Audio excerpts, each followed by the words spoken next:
tanggungjawabnya semakin besar dengan adanya kelaparan dahsyat yang menimpa India Utara pada tahun 1335 dan berlangsung selama 7 tahun. Barani melaporkan bahawa ribuan demi ribuan rakyat telah mati kerana kelaparan, dan Ibnu Battutah berbicara tentang orang-orang India yang turun martabatnya kerana memakan kulit binatang, daging busuk dan malahan daging manusia. Ketika kelaparan itu menjadi umum dan rakyat pedesaan yang sekarat mengalir masuk ke kota Delhi untuk memperoleh keringanan, Ibnu Battutah membagi-bagikan sejumlah makanan dari gudang persediaan mausoleum. Ia menyajikan sebuah gambaran mengenai dirinya sendiri dalam pekerjaan itu sebagai administrator teladan. Disebutkan pula bahawa Sultan telah mengirimkannya sebuah jubah kehormatan dari Daulatabat setelah ia mendengar dari salah seorang pejabatnya tentang baiknya pekerjaan yang sedang dilakukan orang Maghribi itu dalam menyebarkan kesejahteraan kepada mereka yang tertimpa kelaparan. Pada periode tersebut, barangkali dalam musim panas tahun 1335 atau tahun 1336, ia meninggalkan Delhi selama 2 bulan untuk melakukan penyelidikan resmi ke wilayah Amroha, sebuah kota yang terletak di seberang Sungai Ganga kira-kira 85 mil sebelah timur Delhi. Ia bepergian dengan sebuah iringan yang cukup, meliputi 30 peserta dan 2 saudara, penyanyi unggulan, yang biasa menyanyi untukku dalam perjalanan. Tuduhan telah dibuat bahawa Aziz Al-Hamma, pemungut pajak distrik yang kejam, telah menahan pengiriman gandum yang sudah ditentukan dari sejumlah desa bagi keperluan mausoleum. Pertama kali bertemu dengan orang-orang terkemuka di Amroha, Ibnu Battutah menerima kabar bahawa Al-Hamma dapat ditemukan di sebuah desa di Sungai Sarju, yang memerlukan suatu perjalanan lain sejauh 190 mil atau kira-kira sejauh itu ke arah timur di seberang dataran utara Sungai Ganga. Akhirnya ia bertemu dengan orang tersebut, dan berhasil memintanya untuk mengangkut sejumlah besar gandum ke Delhi. Tetapi yang lebih membukakan pikiran kadi muda itu ialah penyelidikannya mengenai suatu permusuhan keras yang timbul di antara Al-Hamma dengan Amir Distrik Militer. Al-Hamma menyajikan sejumlah protes terhadap perwira itu, termasuk tuduhan bahawa salah seorang pelayan sang Amir, seorang lelaki bernama Al-Rida, telah merusak rumahnya, mencuri 5,000 dinar, dan minum anggur. Aku telah menginterogasi Al-Rida mengenai hal itu dan ia berkata kepadaku, saya tidak pernah minum anggur sejak meninggalkan Multan 8 tahun lalu. Aku bertanya kepadanya, kalau begitu, anda minum anggur di Multan? Dan ketika ia bilang, ya, aku memerintahkan agar ia diberi 80 kali lecutan cambuk dan memasukkannya ke dalam tahanan berdasarkan tuduhan-tuduhan terhadapnya, kerana bukti kesombongan yang ada padanya. Ibnu Battutah dalam hal ini tidak berlaku kejam menurut hukum. Ia lebih banyak memperlihatkan hukuman syariat yang tepat bagi peminum anggur, 80 kali hukuman cambuk, tidak lebih, tidak kurang. Itu adalah pelanggaran hukum agama yang masuk ke dalam kewenangan biasa seorang kadi. Tetapi mengenai tuduhan mencuri, orang itu harus menderita hukuman berdasarkan undang-undang dari Sultan dan dikirim ke Delhi dalam keadaan dirantai. Apabila Ibnu Battutah telah menjatuhkan hukuman atas pelanggaran-pelanggaran lain dengan hukuman cambuk ketika ia bertugas di Delhi, kita tidak akan dapat mengetahuinya, kerana hal tersebut merupakan satu-satunya keputusan hukum yang ia laporkan selama tahun-tahun ia menetap di India. Pada suatu saat di tahun 1337 atau tahun 1338, Sultan kembali ke utara. Kerana kelaparan masih melanda daerah sekitar Delhi, agaknya ia hanya berhenti sebentar di kota itu sebelum pindah ke ibu kota sementara di suatu tempat di pinggiran barat Sungai Ganga, tidak seberapa jauh ke arah utara dari kota Kanauj Kinnaj. Ia bermaksud tetap tinggal di tempat itu beberapa bulan dan memerintahkan membangun sebuah istana sederhana bernama Sargadwari, artinya pintu gerbang surga.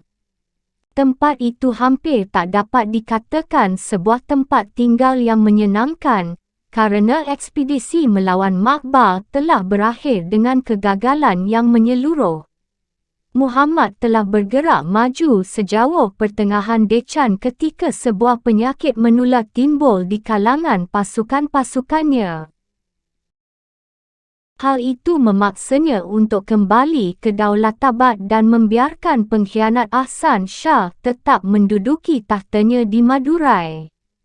Bukan saja Sultan yang diperangi itu kehilangan setiap harapan untuk mencegah pemisahan Makbar, tetapi di antara waktu ia meninggalkan Delhi dan kembali ke utara, beberapa komandan Turki atau Afghan yang memisahkan diri membangkitkan pemberontakan dan secara efektif mengakhiri kekuasaan imperium atas banyak daerah di India Selatan dan India Tengah.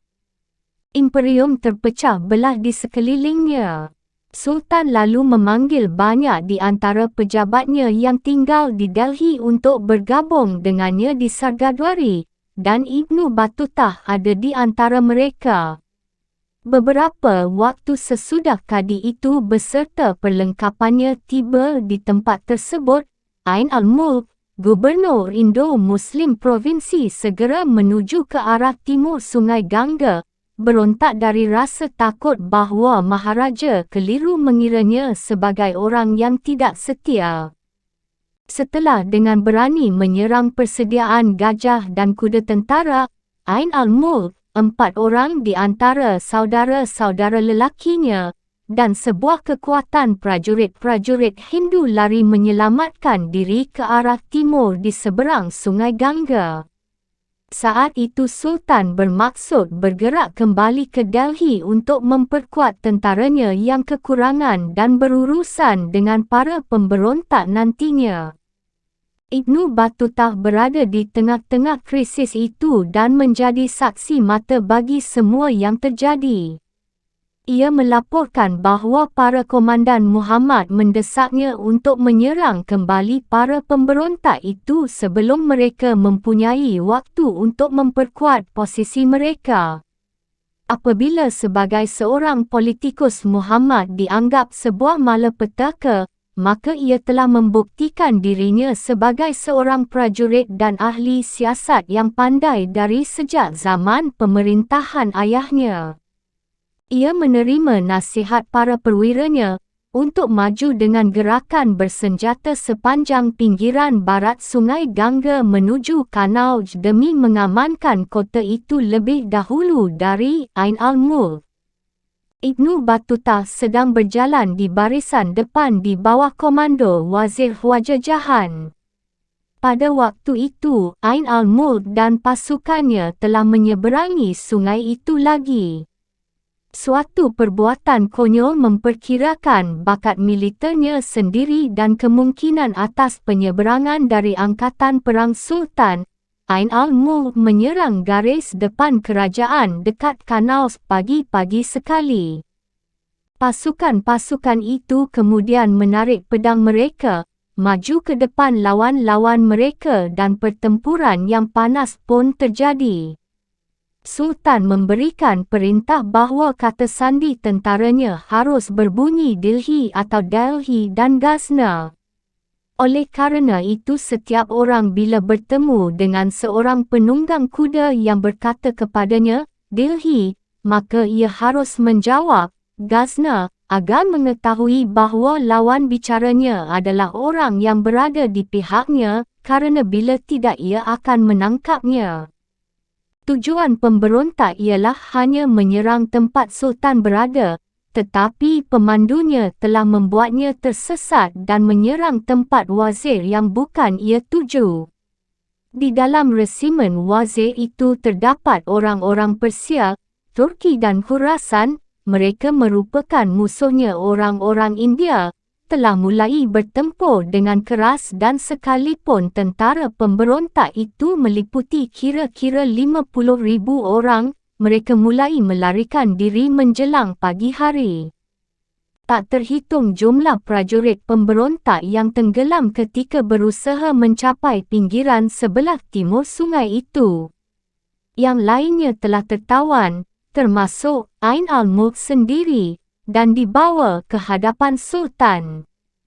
Para penuntun keledai, penjaja, budak, dan orang-orang yang tidak penting dibebaskan, tetapi menjelang sore hari dari pertempuran 62 orang para pemimpin yang berkhianat itu telah dilemparkan kepada gajah-gajah. Mereka mulai dengan memotong-motong mereka dengan pisau yang ditempatkan pada gading mereka dan melemparkan beberapa orang di antara mereka ke udara dan menangkap mereka. Demikian Ibnu Battutah mengingatnya, dan selama itu terompet, pipah serta genderang dibunyikan. Ain al-Mulk mestinya mengharapkan kenyataan yang sama, atau lebih buruk lagi. Tetapi apa yang dapat diambil oleh Muhammad Tughlaq ia pun dapat memberinya. Muhammad Tughlaq yakin bahawa gubernurnya itu telah bertindak dengan terburu-buru kerana keliru, seperti yang dinyatakan oleh Barani, maka Sang Maharaja memaafkannya dan memberinya jabatan yang sederhana sebagai pengawas kebun-kebun kerajaan di Delhi. Sekalipun kemenangannya mutlak, Muhammad Tughlaq kembali ke ibu kotanya dalam keadaan marah dan putus asa. Kelaparan masih terus melanda. Benggala telah memutuskan diri dari kesultanan atau akan berniat demikian. Pemberontakan-pemberontakan lain mulai muncul di sana-sini, dan semua impiannya tentang sebuah imperium yang subur, makmur, sedang jatuh menjadi puing. Maka setiap saat ia melampiaskan amarahnya kepada siapa saja yang dianggap musuh, baik nyata atau dibayangkan. Di dalam suasana lingkungan seram seperti itu, hanya yang paling berhati-hati para pemegang jabatan yang tidak begitu dikenal berharap dapat terus selamat. Tetapi sebaliknya, para kadi yang penuh hasrat dan yang bergaul, kelihatannya lambat atau cepat dapat membuat kekeliruan berbahaya. Hal itu dapat terjadi lebih awal dari yang sebenarnya. Pada suatu saat selama ia menetap di Delhi, Ibnu Battutah menikah dengan seorang perempuan bernama Hurnasab dan memperoleh seorang anak perempuan dengannya. Seperti biasa kita tidak mengetahui apa-apa mengenai urusan-urusan rumah tangganya di dalam rihlah. Hanya dikatakan perempuan itu adalah anak perempuan Ahsan Shah, pemimpin pemberontak Makbar, dan saudara perempuan dari Sharif Ibrahim, seorang pejabat istana dan gubernur yang telah merencanakan secara diam-diam suatu pemberontakan serta telah dihukum mati di istana saat Ibnu Battutah berada di sana. Rihlah tidak memberi petunjuk bahawa perkahwinannya dengan Hurnasab itu telah menjadikannya sebagai sosok yang dicurigai. Ia dianggap mempunyai tali kekeluargaan dengan orang yang bersalah sebagai pengkhianat besar, yang benar-benar memanfaatkan sebuah peluang dalam istana Muhammad Tughlaq. Ibnu Battutah kelak dalam perjalanan-perjalanannya menjadi tamu dari salah seorang pengganti Ahsan Shah di Makbar, yang memberi petunjuk bahawa ia dapat saja mempunyai sedikit rasa simpati yang tersembunyi bagi pemberontakan di tempat tersebut. Peristiwa yang akhirnya melibatkannya ke dalam kesulitan ialah persahabatannya dengan Sheikh Shihab al-Din, seorang sufi terhormat yang berasal dari Khurasan. Sudah menjadi suatu tradisi lama di kalangan orang-orang suci yang paling saleh dan berprinsip dalam Islam untuk mengelakkan diri dari hubungan dengan para penguasa sekular, atas dasar argumentasi bahawa kerjasama semacam itu akan menodai dan mengurangi mereka dari pengabdian yang menyeluruh kepada Tuhan. Nizam al-Din Aulia, guru termasyhur dari keikhwanan Tarikat Chishti yang telah meninggal 8 tahun sebelum Ibnu Battuta datang ke India, dengan keras membalikkan badan kedua Maharaja Khalji dan Tughlaq pada setiap penempatan. Rumah orang yang rendah ini mempunyai 2 pintu, demikian kata Nizam al-Din. Apabila Sultan memasuki pintu yang satu, aku akan pergi keluar dari pintu yang lainnya. Pemisahan semacam itu justru tidak dapat diterima oleh Muhammad Tughlaq, yang teori politiknya meliputi gagasan bahawa para pertapa dan ahli agama di Menara Gading harus tunduk kepada kemahuannya sebanyak yang berlaku bagi para ulama yang resmi. Apakah Shihab al-Din itu seorang pengikut Tarikat Chishti atau bukan, tidaklah jelas, tetapi ia 2 kali menolak dengan cara kasar untuk menurut perintah sang raja. Dalam insiden pertama ia menolak sebuah jabatan pemerintahan yang ditawarkan kepadanya. Sebagai balas dendam, Muhammad Tughlaq mencabuti janggut Syekh Jitu rambut demi rambut, kemudian membuangnya ke Daulatabad. Beberapa waktu kemudian ia memintanya kembali dan mengangkatnya dalam suatu jabatan, sesuai persetujuan Shihab al-Din. Ketika Muhammad berangkat pada ekspedisi Makbar, Shihab al-Din membuat sebuah ladang dekat Sungai Yamuna, beberapa mil dari Delhi. Di tempat itu ia menggali untuk dirinya sendiri sebuah rumah di bawah tanah yang lengkap dan luas, seperti dilukiskan oleh Ibnu Battuta, berisi ruangan-ruangan, gudang-gudang, perapian, dan kamar mandi.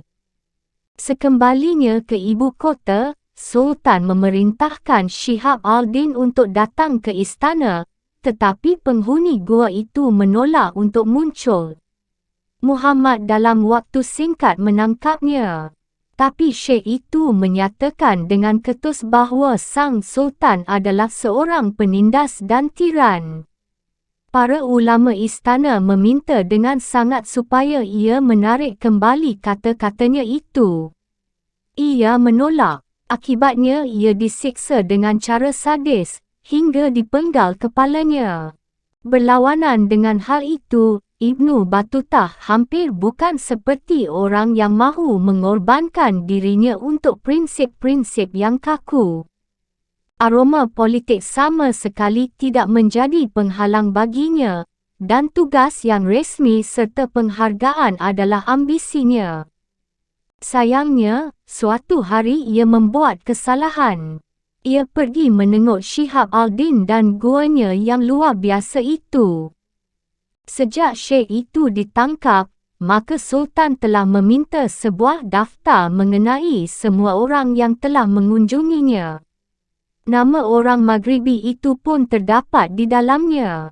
Oleh kerana itu, kata Ibnu Battuta, Sultan telah memberikan 4 orang budaknya untuk tetap tinggal di sampingku di bangsal pertemuan, dan menurut kebiasaan bila ia sudah mengambil tindakan seperti itu terhadap siapa saja, jarang sekali terjadi orang itu melarikan diri. Selama 9 hari Ibnu Battuta tetap berada di bawah pengawasan.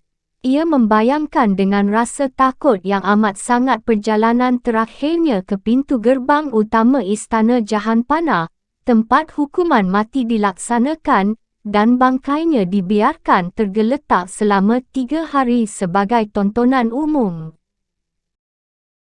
Hari yang ditetapkan untuk mulai menjagaku ialah hari Jumaat dan Tuhan Maha Besar memberiku ilham untuk mengucapkan firman-Nya. Cukuplah bagi kita Tuhan, dan maha sempurnalah Ia sebagai pelindung. Aku mengucapkannya hari itu sebanyak 33,000 kali dan melalui malam itu di bangsal pertemuan. Aku berpuasa 5 hari berturut-turut, membaca Al-Quran dari awal sampai akhir setiap hari, dan tidak merasakan apa-apa kecuali air. Setelah 5 hari aku hentikan puasaku dan kemudian meneruskan puasa selama 4 hari lagi berturut-turut. Kemudian, tepat sesudah Syihab Al-Din dihukum mati, kadi yang ketakutan itu sangat lega ketika sekonyong-konyong dibebaskan dan diizinkan untuk pulang ke rumah. Tergoncang oleh pengalaman mengerikan ini, tidak lama kemudian ia minta izin untuk mengundurkan diri dari tugas-tugas resmi dan menutup dirinya dengan Kamal Al-Din Abdullah Al-Ghari, seorang sufi terkenal yang memiliki sebuah pertapaan, sebuah gua lain di daerah pinggiran Delhi.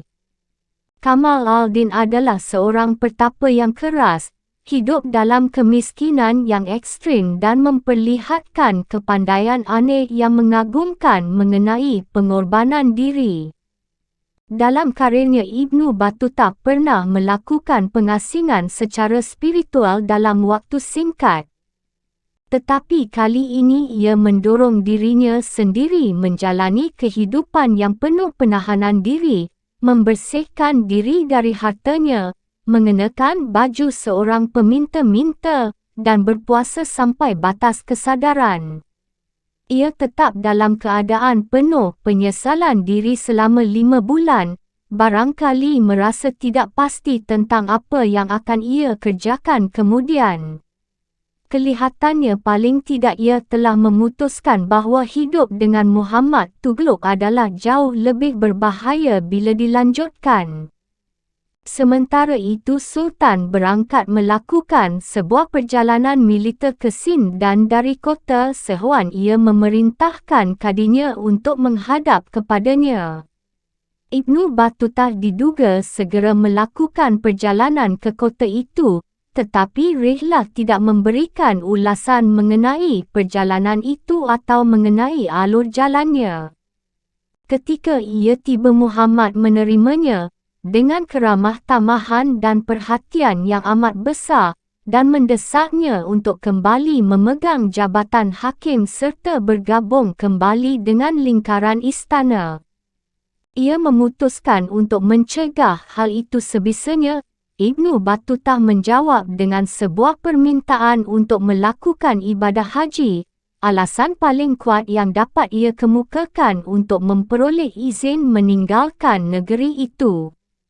Persetujuan Sultan sungguh melegakan. Selama beberapa minggu sesudah itu, mulai Juni tahun 1341, ia bertempat tinggal di sebuah khanqah sufi yang lain, kali ini dengan memperluas masa menahan diri sampai ia dapat berpuasa selama 40 hari sebagai perpanjangan. Kemudian dengan tiba-tiba ia kembali diminta menghadap raja, kali ini untuk mendengar usul yang luar biasa. Dengan mengetahui kecintaannya untuk bepergian dan berwisata, Sultan itu ingin menjadikan kadinya yang berasal dari Afrika Utara itu sebagai duta besar ke Istana Mongol di China. Misinya ialah untuk menyertai 15 orang utusan Cina pulang kembali ke tanah air mereka, dan untuk membawa muatan kapal yang terdiri atas barang-barang hadiah kepada Maharaja Yuan. Ibnu Battuta sedang bersiap-siap berangkat ke Mekah dan hingga saat itu barangkali tidak punya pikiran untuk bepergian ke arah timur India. Sekarang ia sedang menerima sebuah kesempatan, bukan saja untuk meninggalkan Muhammad Tughlaq dan suramnya Delhi, tetapi untuk mengunjungi negeri-negeri Islam yang lebih jauh dan keluar lagi. Ia juga melakukannya dalam pola yang lebih hebat dari yang pernah ia lakukan dalam perjalanan sebelumnya. Suatu tawaran yang mengandung banyak harapan untuk ditolak. Bab 10, Malabar dan Maladewa. Dan di negeri Malabar ini terdapat orang-orang Moro dalam jumlah besar. Mereka itu kaya dan hidup makmur. Mereka menguasai semua perdagangan laut dan navigasi dengan cara sedemikian rupa sehingga apabila Raja Portugal tidak menemukan India, Malabar sudah lama berada dalam tangan orang-orang Moro dan akan memiliki seorang Raja Moro. Duarte Barbosa. Sekitar tahun 1340, 15 orang duta yang mewakili Togon Timur, ia Raja Mongol dari dinasti Yuan di China, tiba di Istana Delhi. Ikatan-ikatan perdagangan antara China dan Kesultanan adalah urusan utama misi tersebut, sejak para Maharaja Yuan memajukan kebijaksanaan perdagangan luar negeri yang kuat. Ibnu Battuta menjelaskan bahawa delegasi itu datang untuk mengusahakan izin dari Muhammad Tughlaq untuk membangun sebuah kuil Buddha di sebuah kota kira-kira 80 mil sebelah timur dari Delhi. Sultan menolak untuk memberikan izin proyek itu dan ia mengirimkan pesannya kepada utusan khususnya ke Peking. Ibnu Battuta menyatakan dengan tegas bahawa Sultan telah memilihnya untuk kehormatan itu kerana ia tahu kadinya senang sekali bepergian dan pergi ke luar negeri. Hal itu hampir merupakan alasan yang meyakinkan bagi penunjukan seorang duta ke kerajaan dunia yang paling besar dan paling banyak penduduknya. Barangkali Muhammad berfikir bahawa petualang dari Maroko itu akan memiliki energi dan motivasi untuk memperjuangkan dengan gigih misi tersebut sekalipun menemui banyak kesulitan dalam perjuangan panjang melewati lautan. Barangkali juga ia ingin memaksimalkan gengsi utusan itu dengan memilih orang Arab, seorang sarjana yang soleh dari rasnya Nabi, untuk mewakilinya. Ibnu Battuta adalah orang Arab menurut budaya sastra, tetapi orang Berber menurut asal etniknya. Apapun alasannya, si mantan kadi telah menerima suatu beban tanggungjawab resmi yang lebih besar dari yang pernah ia terima sebelumnya. Bukan saja ia sendiri harus dapat sampai ke Peking dan kembali lagi, ia juga harus mengangkut dan mengamankan dengan mempertaruhkan nyawanya sebuah karavan berisi hadiah-hadiah kerajaan bagi Maharaja Yuan. Para utusan dari China itu sendiri telah tiba terlebih dulu di Delhi dengan 100 orang budak dan muatan barang yang terdiri atas pakaian-pakaian halus, brokat, muskus, dan pedang-pedang, kiriman-kiriman salam dari Togon Timur. Muhammad Tughlaq tentunya merasa berkewajiban untuk membalasnya dengan serangkaian hadiah yang bahkan jauh lebih baik.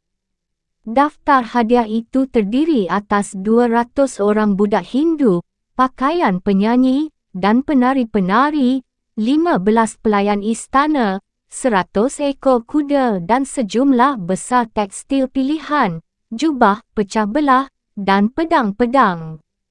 Ibnu Battuta meninggalkan Delhi sebagai pemimpin misi itu di akhir musim panas, barangkali tanggal 2 Agustus 1341. Rombongan pesertanya meliputi ke-15 budiman Cina yang akan kembali pulang ke negeri mereka dan 2 orang pejabat kesultanan di samping ia sendiri. Salah seorang di antara mereka itu ialah Zahir al-Din al-Zanjani, seorang sarjana asal Persia. Lainnya adalah seorang kasim bernama Kafur, yang menyandang gelar syurda atau pembawa cawan. Sehari-harinya ia bertanggungjawab atas pengawasan para budak dan kereta-kereta sapi yang bermuatan hadiah-hadiah kerajaan.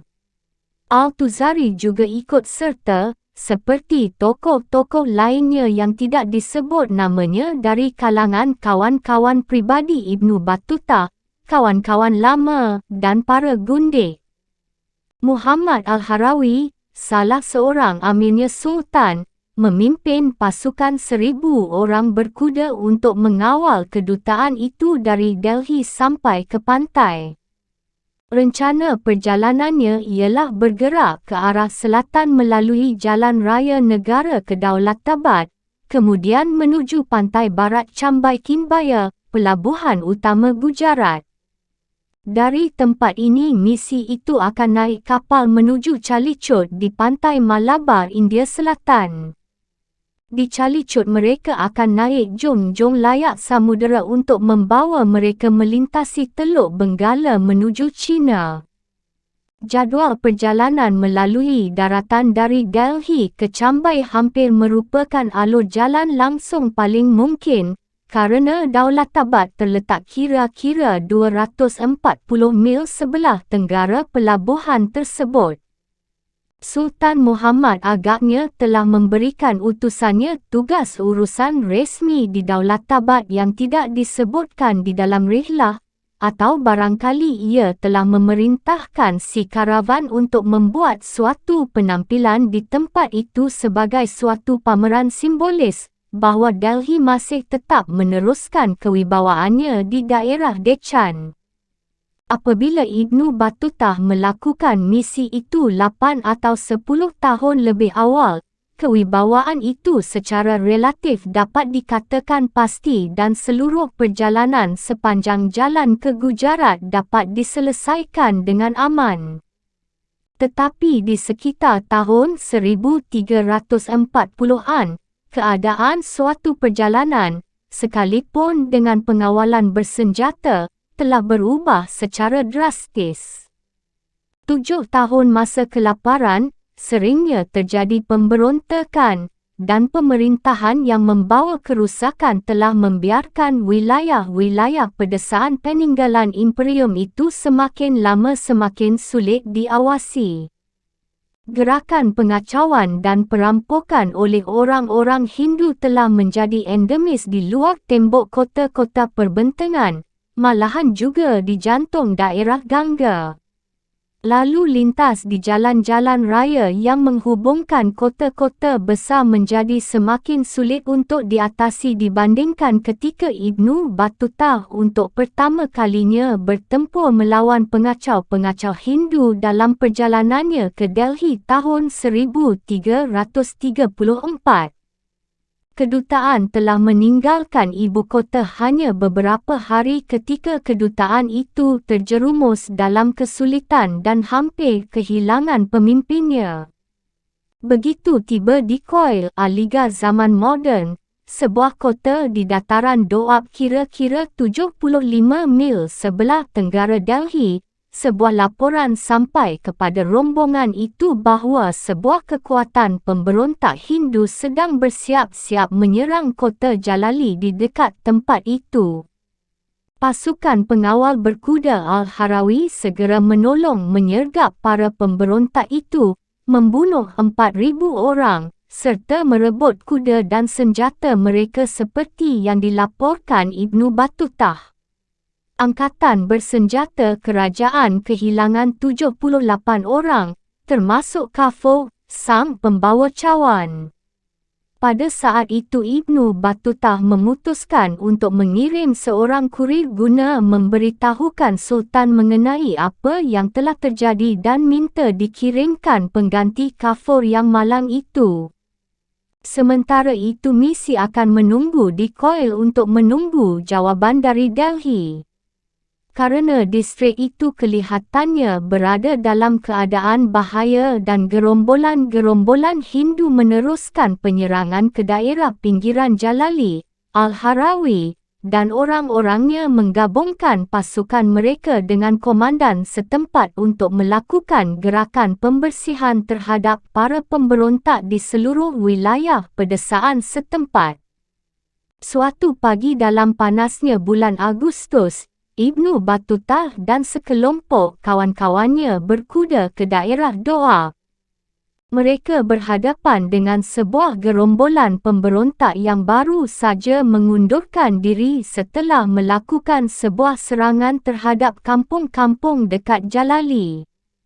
Orang-orang Muslim itu menyerang, tetapi dalam kebingungan pengejaran Ibnu Battutah dan 5 orang kawannya menjadi terpisah dari rombongan mereka. Sebuah serangan orang-orang Hindu tiba-tiba meloncat keluar dari semak-semak dengan berjalan kaki dan berkuda. Keenam orang itu bercerai-berai dan Ibnu Battutah menemukan dirinya hanya sendirian saja. 10 orang penyerang itu memburunya dengan lari berderap melintasi ladang, kemudian semuanya kecuali 3 orang berjatuhan. Ia terpaksa 2 kali berhenti dan turun dari kudanya.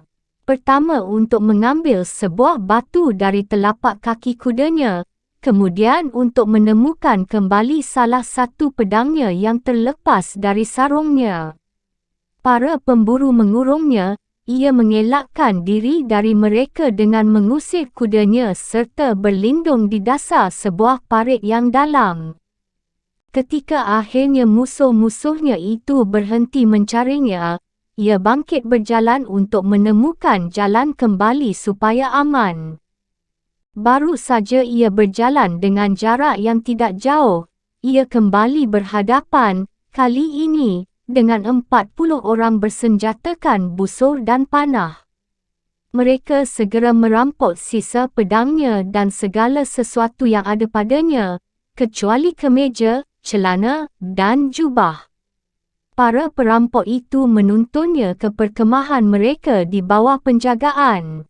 Ibnu Battutah sama sekali tidak dapat berbahasa Hindi, tetapi di perkemahan itu ia berhasil berbicara dengan 2 orang Indo-Muslim yang mengerti sedikit bahasa Parsi. Ia bercerita kepada mereka mengenai dirinya, tetapi dengan bijaksana merahasiakan kedudukannya sebagai seorang pejabat dari Delhi. Kedua orang itu memberitahukan bahawa siapapun ia, yang pasti ia tetap akan dibunuh. Hal itu segera terlihat dari ketiga orang penjaganya itu. Salah seorang yang sudah tua telah diperintahkan untuk melakukan tugas tersebut kapan saja bila mereka sudah putuskan.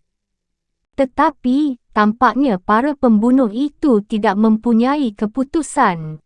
Setelah menahan tawanannya sepanjang malam, dalam sebuah gua, pagi harinya mereka kembali ke perkemahan perampok, yang saat itu sudah ditinggalkan. Di tempat itu mereka duduk seharian, mereka sedang meningkatkan keberanian untuk melakukan pembunuhan.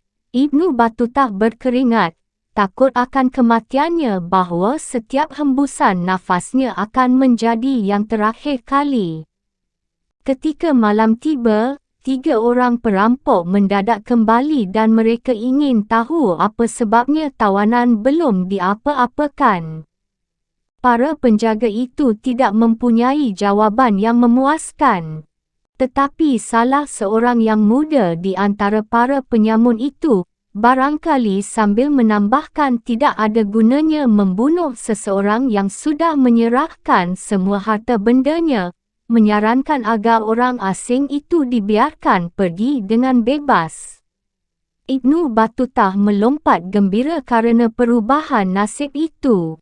Ia menyerahkan pakaiannya yang mahal-mahal sambil mengucapkan terima kasih dan menerima barang tukaran berupa pakaian biasa berwarna biru.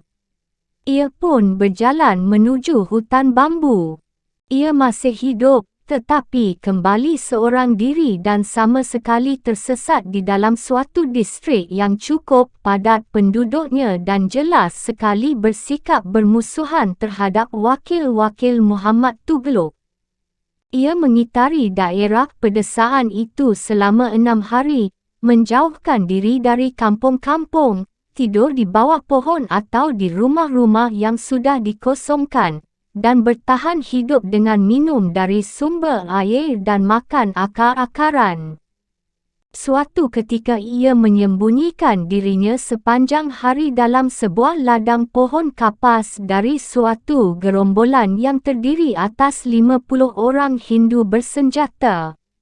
Pada hari ketujuh, dalam keadaan lelah dan hampir mati, ia memasuki sebuah kampung dengan putus asa. Tetapi ketika ia meminta sesuatu sekadar untuk makan, salah seorang penghuninya melukainya dengan sebilah pedang, menggeledahnya, dan mencuri kemejanya. Di hari ke-8 penyelamatan pun tiba. Setelah melarikan diri dari kampung Hindu itu tanpa mengenakan apa-apa kecuali celana, tawanan kita itu menemukan dirinya di tepi sebuah sumur air yang ditinggalkan orang. Ia baru saja akan memotong salah satu sepatunya menjadi 2 bahagian, setelah kehilangan pasangannya dalam sumur saat berusaha menyiduk air ke dalamnya, ketika seorang pria berkulit hitam tiba-tiba muncul, memberinya beberapa kacang dan nasi, serta mengaku ia pun seorang Muslim. Pria itu mengundang Ibnu Battuta untuk menemaninya dan malahan bersedia mengangkatnya ke atas punggungnya ketika kaki sang musafir sudah tidak berdaya lagi. Sambil membaca berulang-ulang sebuah ayat dari Al-Quran, mereka terus berjalan. Akhirnya Ibnu Battuta jatuh tertidur. Ketika ia bangun, penolongnya yang misterius itu sudah lenyap. Ia mendapatkan dirinya ada di sebuah kampung dengan seorang pejabat pemerintah di tempat tinggalnya. Pejabat itu menerimanya dengan hangat, memberinya makan, memandikannya dan memberinya seperangkat pakaian.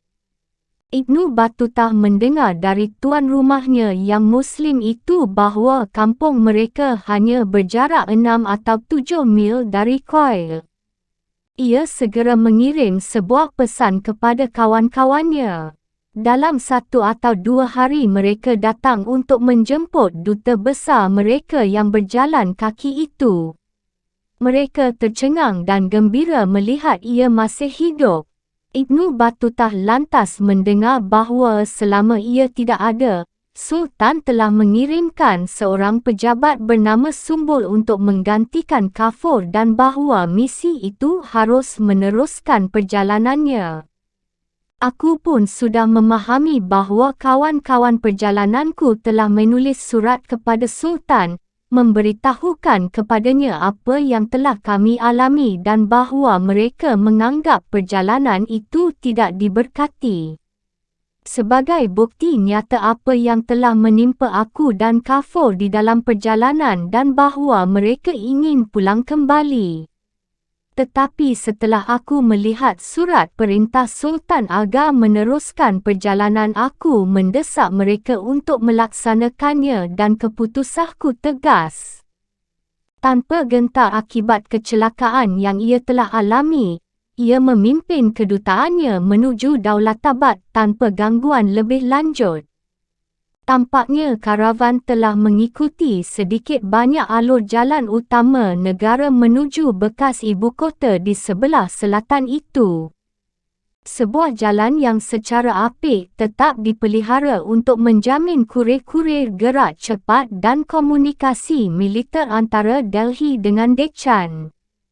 Dari kota benteng Gwalior di tepi selatan dataran Ganga, rombongan itu berjalan ke arah barat daya melintasi dataran tinggi Malwa menuju Ujjain, pelabuhan penyaluran barang utama pada alur jalan langsung dari Delhi ke Chambai.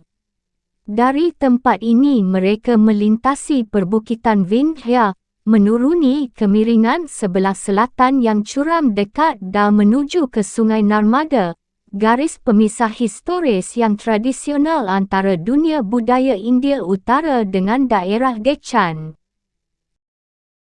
Di sebelah selatan Narmada mereka melintasi hutan-hutan Pegunungan Satpura, barangkali melalui lintas Burhanpur, jalan lintas terkenal yang sering dilalui tentara-tentara Turki untuk menyerbu India Selatan. Bahagian terakhir perjalanan membawa mereka dari Sungai Tapti melalui dataran rata yang subur sekali di Maharashtra, sebelah utara menuju Daulatabad. Di kota ini misi itu menjadi tamu Kutluk Khan. Ia telah menjadi gubernurnya Muhammad Tughluk dari provinsi-provinsi Deccan sejak tahun 1335. Ia memerintah wilayah-wilayahnya dari benteng Deogir yang spektakular, yang didirikan di atas puncak karang granit berbentuk kerucut, menjulang tinggi 800 kaki di atas dataran sekitarnya. Dipertahankan oleh sebuah kemiringan yang tegak setinggi 80-120 kaki di semua sisinya. Benteng itu hanya dapat dicapai melalui jalan-jalan lintas dan tangga-tangga pahatan di bukit karang yang kokoh itu. Sebuah dinding luas sepanjang 2,5 mil mengelilinginya, mengurung kota Daulatabad yang terletak di sebelah selatan dan timur benteng itu. Sekalipun sudah diasingkan sebagai ibu kota imperium, tampaknya kota itu, seperti dilukiskan secara singkat oleh Rihla, telah menjadi makmur dari perdagangan dan hasil pemungutan pajak daerah pedesaan Maharashtra yang berpenduduk padat. Namun tidak lebih dari 2 tahun sesudah kunjungan Ibnu Battuta, sekumpulan perwira tentara bangkit memberontak, menyerang benteng besar itu. Pada tahun 1347 mereka mendirikan sebuah kerajaan Muslim lain yang merdeka, yakni Kerajaan Bahmani. Seiring dengan keluarnya musafir asal Maghribi itu dari Kesultanan Delhi, dengan cepat kerajaan itu runtuh di belakangnya. Kedutaan itu barangkali hanya tinggal beberapa hari saja di Daulatabad. Mereka meneruskan perjalanan ke arah barat laut lewat Maharashtra, menyeberangi Sungai Tapti dan Narmada lagi, dan kemudian berjalan sepanjang pantai dataran rendah sebelah timur Teluk Chambai memasuki wilayah Gujarat. Kota Chambai yang indah itu berdiri di atas pantai utara muara Sungai Mahi, tempat ia mengalir masuk ke bahagian kepala teluk itu. Sambil berjalan-jalan melalui bazar-bazar dan rumah-rumah besar yang terbuat dari bahan batu pelabuhan, Ibnu Battuta mendapatkan dirinya untuk pertama kali selama 10 tahun berada dalam suatu dunia budaya yang akrab dari Laut Arabia. Kesultanan itu telah memerintah Chambai sejak bagian awal abad tersebut, tetapi jiwa kotanya lebih akrab terkait dengan Muscat, Aden, atau Mogadishu ketimbang Daulatabad atau Delhi. Kota itu memang salah satu dari emporia besar di Samudra Hindia. Chambai adalah salah satu di antara kota-kota paling indah dari segi arsitektur artistik rumah-rumahnya dan bangunan masjidnya, demikian menurut catatan Ibnu Battuta. Alasannya ialah kerana mayoritas penduduknya adalah para pedagang asing, yang terus-menerus membangun rumah-rumah indah mereka dan masjid-masjid yang luar biasa, sebuah kemajuan dalam hal berusaha untuk saling melampaui masing-masing. Banyak dari pedagang-pedagang asing ini adalah tamu-tamu yang sekadar singgah, orang-orang dari pelabuhan Arab dan Teluk Persia, yang bermigrasi masuk serta keluar Chambai bersama dengan irama musim. Tetapi lainnya adalah para penyandang nama bapa mereka yang berasal dari Arab atau Persia. Para keluarga mereka telah bermukim selama generasi-generasi kota, malahan berabad-abad lebih dahulu. Mereka melakukan kahwin campur dengan orang-orang Gujarat dan mengasimilasi adat kebiasaan sehari-hari dari daerah penyangga Hindu. Ibnu Battuta mengunjungi Cambai tepat pada saat para pedagang Gujarat yang berkulit hitam dan berkemeja putih itu sedang bepergian ke luar negeri dalam jumlah yang semakin besar. Mereka mendirikan koloni-koloni perdagangan sampai sejauh Indonesia dan menciptakan sebuah diaspora asosiasi perdagangan yang akan terus berlanjut mempengaruhi Samudra Hindia sampai ke zaman Portugis. Sang duta menghabiskan waktu beberapa hari di kota itu sebagai tamu dari gubernur dan beberapa orang terkemuka keagamaan. Kemudian ia memimpin rombongannya kembali sepanjang pantai Teluk menuju ke pelabuhan Kandahar di mulut Sungai Narmada. Berhubung teluk bagian udik dangkal, Cambai tidak dapat menampung kapal-kapal samudra, maka suatu praktik yang biasa bagi mereka untuk berlabuh, baik di Ganda mahupun di pelabuhan lainnya yang terletak langsung di seberang teluk. Para kaki tangan Sultan agaknya sudah lebih dulu mengatur segala sesuatunya dengan penguasa Ganda setempat, sebuah daerah persatuan Hindu, untuk menyediakan 4 buah kapal bagi delegasi itu. Tujuan pelayarannya adalah ke arah selatan menyusuri pantai ke Malabar. Sebagaimana biasa, Ibnu Battuta tidak bercerita kepada kita mengenai arsitektur kapal-kapal itu. Sudah dapat dipastikan seluruh kapal itu adalah kapal dor bertiang layar ganda dengan lambung yang tersusun papan-papannya.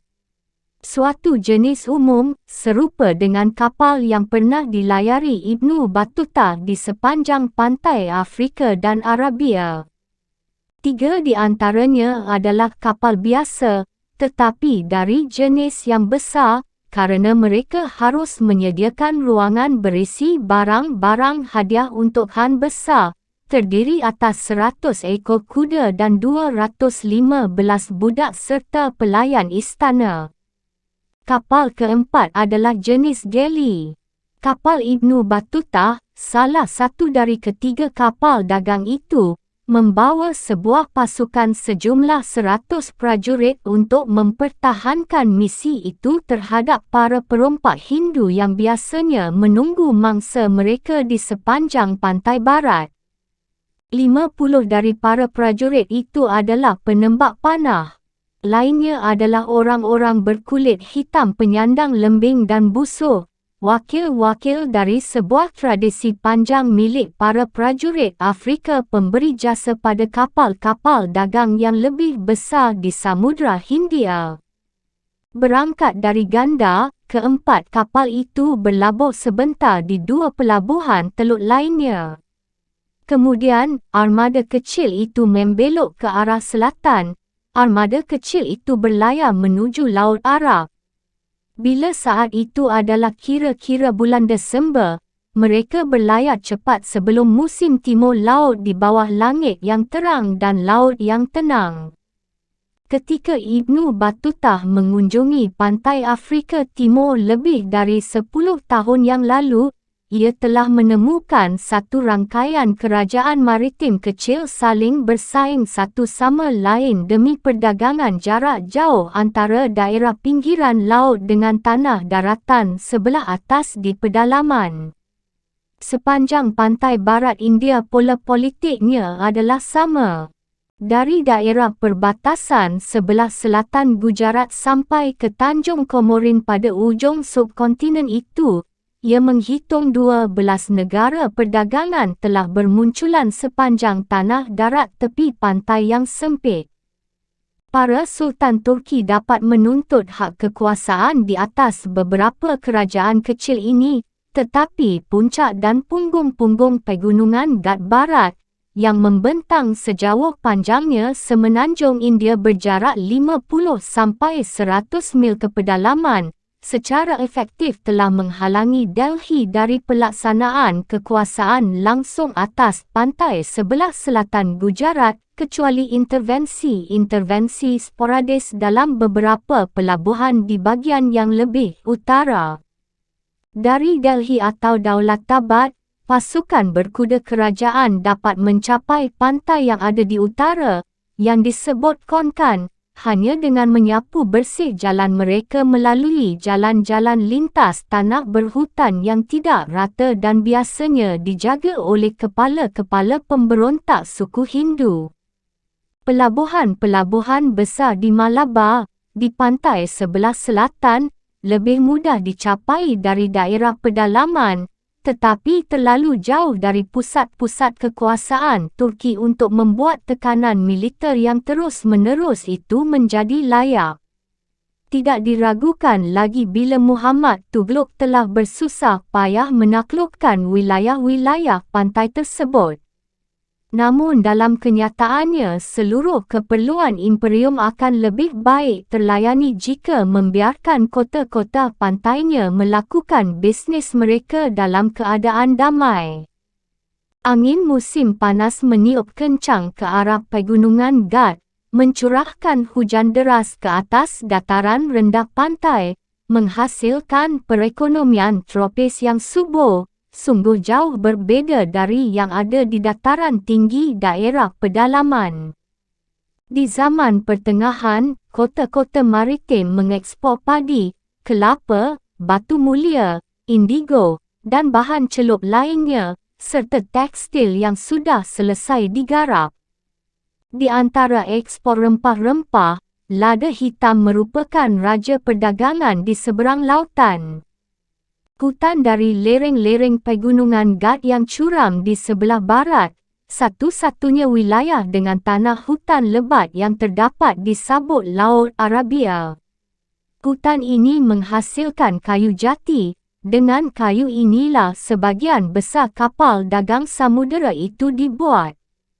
Semua pelabuhan penting memiliki industri pembuatan kapal yang sibuk. Kayu jati India diekspor ke Teluk Persia, Arabia, dan Afrika Timur Laut untuk memenuhi kebutuhan wilayah-wilayah yang haus kayu itu. Daerah tempat berlabuh yang alami bagi kapal-kapal barang muatan jarak jauh yang menyeberangi Laut Arab atau Teluk Benggala ialah India Barat Daya.